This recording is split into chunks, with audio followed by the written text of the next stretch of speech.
श्री गुरु जी के सुमिरण मात्र से नाशत विघ्न अनंत ताते सर्वयारंभ में ध्यावत हैं सब शम। श्री सद्गुरुवे नमः। श्री सद्गुरुदेव की जय। आप समस्त श्रोता बंधुओं को सप्रेम नमस्ते। गरुड़ पुराण का ये चैप्टर चल रहा है, उसका ये तीसरा एपिसोड है। और आइए देखते हैं कि हमको ये पुराण क्या आदेश देते हैं और उन आदेश का पालन करना हमारा आपका सबका कर्तव्य है। तो आगे बढ़ते हैं। बताया सतम जीवित अति अल्पम। सतम जीवितम अति अल्पम निद्रा आलस्य तद अर्धकम बाल्य रोगा जरा दुखई है अल्पम तदप निष्फलम। बताया कि 100 बरस का जीवन बहुत ही कम होता है। सतम जीवितम अति अल्पम। फिर उसमें भी आधा जीवन सोने तथा आलस्य में व्यतीत हो जाता है। निद्रालय अस्य अस्त अर्धकम तद अर्धकम। और शेष जीवन बालकपन, बाल्य रोग, जरा दुख, तो बालकपन, रोग, बुढ़ापा आदि में व्यर्थ समाप्त हो जाता है। यानी क्या प्राय कहने का कि 100 वर्ष का जीवन मनुष्य का मिला है, उसमें भी निद्रा और आलस में आधा जीवन चला जाता है। दिन हुआ रात हुआ। अगर 100 वर्ष का जीवन है तो 50 वर्ष का दिन है, 50 वर्ष का रात है, रात सोने में व्यतीत हो गया। फिर उसमें अवस्थाएं हैं,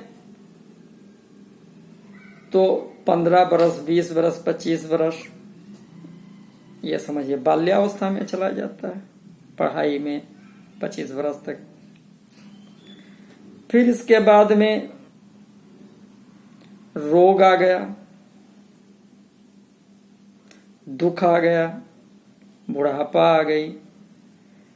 तो इस प्रकार से हमारा जो ये अल्प जीवन है ये व्यर्थ में व्यतीत हो जाता है। प्रारब्धे निहु उद्योगो जागतव्ये प्रसुप्तकम विश्वस्तव्यो भयस्थाने हा नर को न हन्यते। भाग्य में उद्योग रहित जागते हुए भी भय शयन के समान। भाग्य में उद्योग रहित जागते हुए भी शयन के समान। भय स्थान में विश्वास करने वाले प्राणी हाय क्यों नहीं काल द्वारा मारे जाएं। देखिए किस प्रकार से आग्रह गरुड़ पुराण हम सबसे करते हैं। कहते हैं कि मोक्ष प्राप्त करनी हो के लिए उद्योग रहित है, भाग्य के इशारे पर बैठे हुए हैं और दिखने में तो जग रहे हैं लेकिन सो रहे हैं। इसी को गोस्वामी जी ने कहा कि मोह निशा सब सोवन हारे।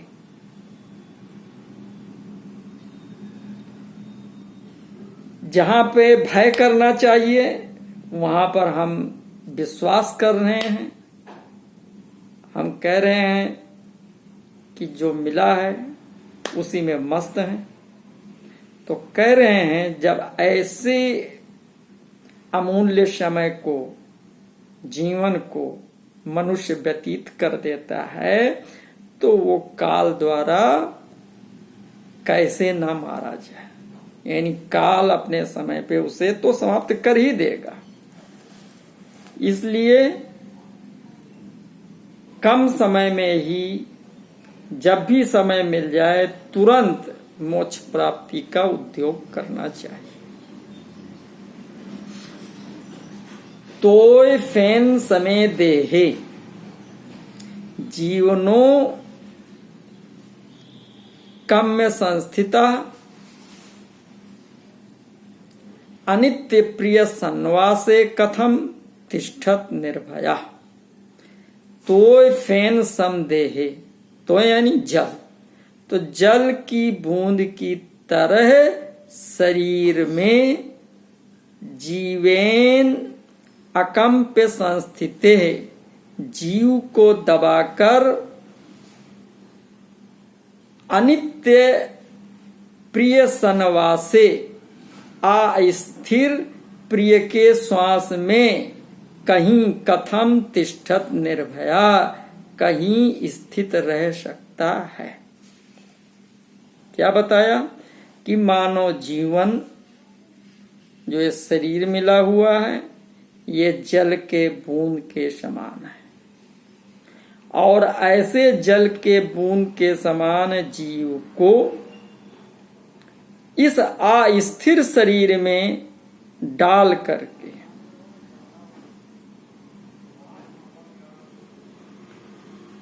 और श्वास लेते रहने से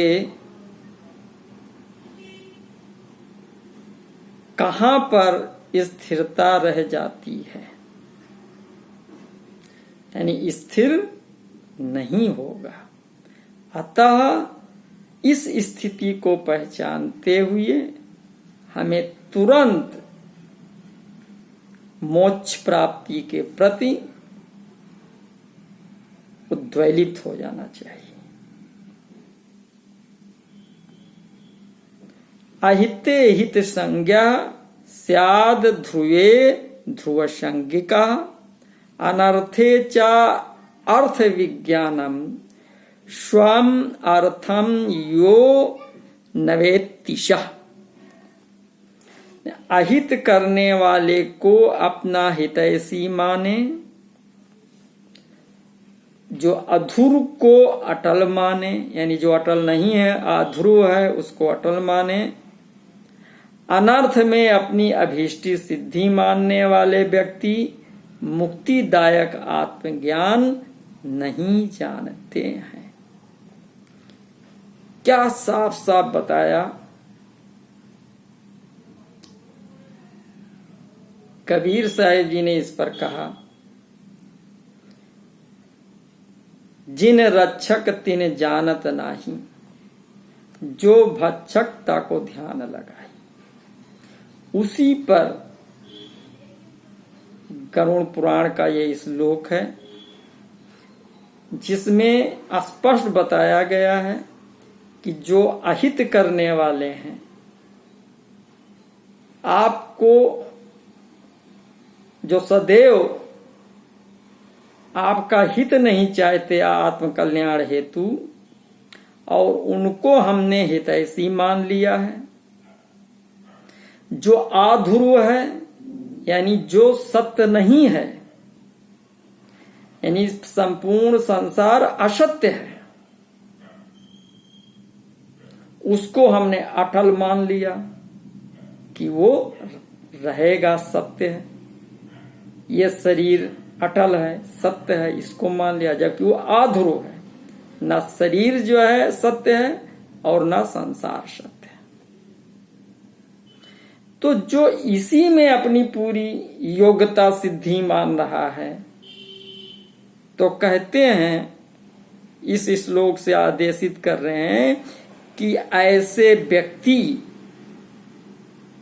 जो संसार में मजा ले रहे हैं, शरीर का मजा ले रहे हैं, अपना हित अनहित नहीं पहचान रहे हैं, कौन हमारा हितैषी है कौन नहीं है इसको नहीं समझ पा रहे हैं, तो ऐसे व्यक्ति ये जो मुक्तिदायक आत्मज्ञान है इसको नहीं जान पाते हैं, इससे वंचित रह जाते हैं।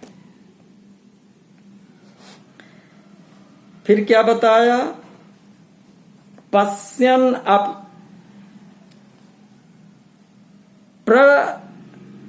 प्रस्खलति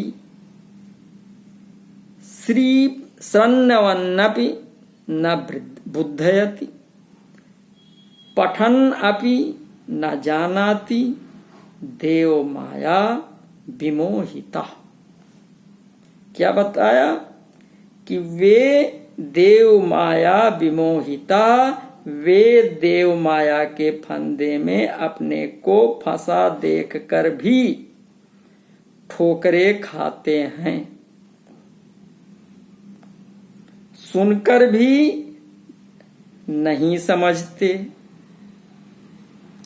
श्रवण अपि न अपि बुद्धते, यानी सुन करके भी जो नहीं समझते, पठन अपि न जानाति, और पढ़ने पर भी जो अज्ञात बने रहते हैं,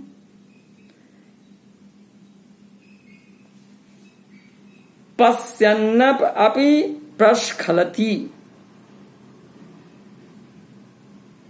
देख कर भी जो अनजान बन जाते हैं।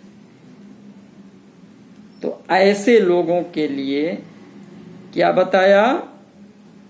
कि सन निमज्ज जगत इदम गंभीरे काल सागरे मृत्युरोग जरा ग्राह्य न कश्चित् बुध्यते, कश्चित् अपि बुध्यते।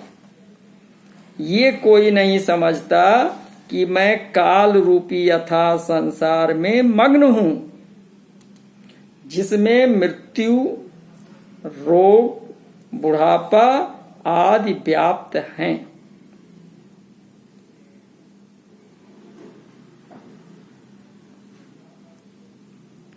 कितनी गंभीर बात इस श्लोक में बताई गई है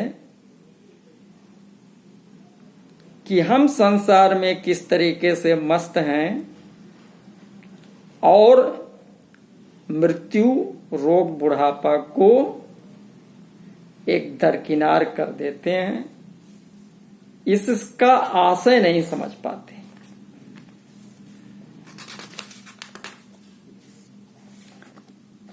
प्रतिक्षण मय काला क्षीयमाणो न लक्ष्यते आम कुंभ इवाम्भा अस्थो विशीर्णो न विभाव्यते। क्या बताया? कि उसी तरह प्रतिक्षण में नष्ट होने वाला काल को भी पहचाना नहीं जा सकता है। जिस तरह जल में स्थित कच्चा घड़ा प्रतिक्षण नष्ट होता रहता है परंतु मालूम नहीं पड़ता। जैसे कच्चा घड़ा है, केवल मिट्टी का बनाया गया, अभी पका नहीं, और उसको में जल भर दिया गया, तो वो घड़ा धीरे धीरे नष्ट होता जाएगा, या जल में डाल दिया गया तो धीरे धीरे गलता चला जाएगा। उसी तरह प्रतिक्षण ये जो शरीर है ये नष्ट होता जा रहा है और हम समय को, काल को नहीं पहचान पा रहे हैं। इज्जैते वेष्ठनम वायो आकाशाश्चा स्वप्नम स्वैडनम खंडनम, इज्जते वेष्ठनम वायु आकाश चा खंडनम ग्रंथम चा तरंगणाम आस्था न आयु युज्यते। क्या बताया कि घर में हवा भी बांधी जा सकती है। इज्जते वेष्ठनम वायु, आकाश को भी खंड खंड किया जा सकता है। आकाशस्य चा खंडनम, लहरों को भी गूंथा जा सकता है। ग्रंथनम चा तरंगाणाम, परंतु आयु में आस्था नहीं हो सकती। आस्था न आयुष युज्यते, यानी क्या बताया कि हवा को बांधना भी संभव हो सकता है। आकाश जबकि हवा बांधा नहीं जा सकता, लेकिन पुराण हमको कहता है कि चलिए मान लेते हैं कि हवा भी बांधा जा सकता है। आकाश जो सब जगह अतत सर्वत्र विद्यमान है, लेकिन कहते हैं कि मान लेते हैं कि इसको भी खंडित किया जा सकता है, इसको भी अलग अलग किया जा सकता है।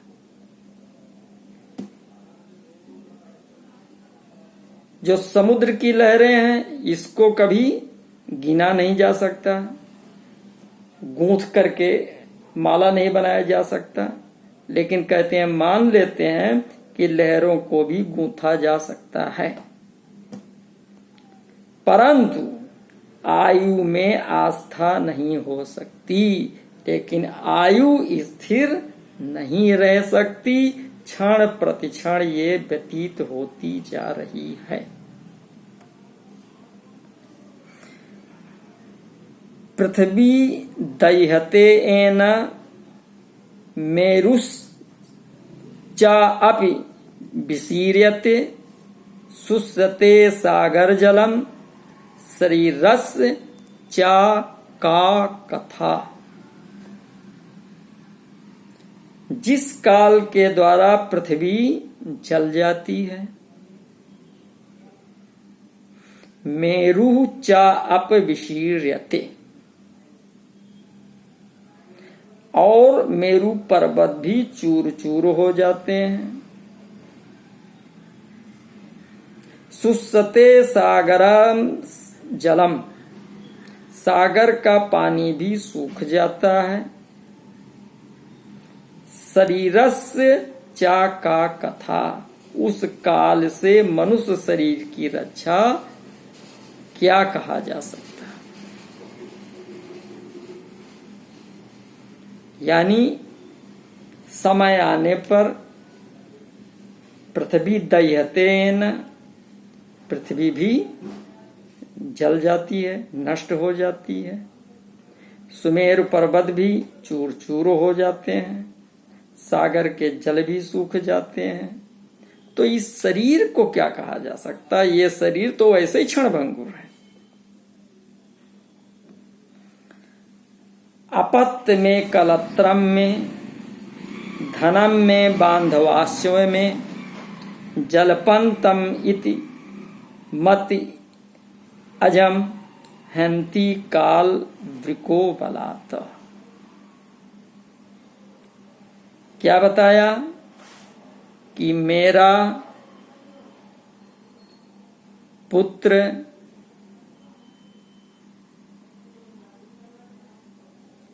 मेरी पत्नी, मेरा धन, मेरे भाई बंधु। इस प्रकार मैं पुकारते हुए मनुष्य रूपी बकरे को हठ पूर्वक काल रूपी भेड़िया मार डालता है। से बकरी में करती रहती है और आखिरकार में जबा कर दी जाती। उसी प्रकार से हम ये मेरा है, ये मेरा है, ये मेरा है, वो मेरा है, मेरा मेरा करते हुए काल हमको उठा लेता है। इदम कृतम इदम कार्यम इदम मन्यत कृताकृतम एवमी हा समायुक्तम कृतांत कुरुते वशम। ये मैंने कर लिया, ये करना शेष है, ये दूसरा कार्य अभी कुछ करना शेष है। तो इस प्रकार की इच्छा से युक्त मनुष्य को यमराज अपने बस में कर लेता है। का 100 बरस की जिंदगी फुर्सत न होगी काम से, कुछ समय ऐसा निकालो प्यार कर लो नाम से। तो हमें ये करना वो करना फलाना, इसी में हम लगे रहते हैं और काल हमको झपट्टा मारकर चल देता है। श्वः कार्यम अद्य कुर्वीत पूर्वाह्ने च अपराह्निकम नाहि मृत्यु प्रतीक्षेत कृत्वाम अप्य अथवा कृतम। का जो कल करना है उसको आज करो, जो शाम को करना है उसको प्रातः काल करें, क्योंकि तुमने कितना काम किया है और कितना काम अभी तुम्हें करना शेष है, इस बात को कि काल समय की प्रतीक्षा नहीं करता। जो समय ये प्रतीक्षा नहीं करता, अतः समय रहते ही मोक्ष प्राप्ति हेतु साधन करना अति आवश्यक। अब इसके आगे अगले वीडियो में रखा जाएगा। तब तक के लिए बहुत बहुत धन्यवाद। और आप इसे समझने का प्रयास करें कि हमारे शास्त्र हमको क्या आज्ञा देते हैं। इसके साथ ही आप लोगों से निवेदन है कि कृपया इसे लाइक करें, शेयर करें और कमेंट्स करें और पूरा का पूरा वीडियो देखें। बहुत बहुत धन्यवाद। नमस्कार। नमस्कार।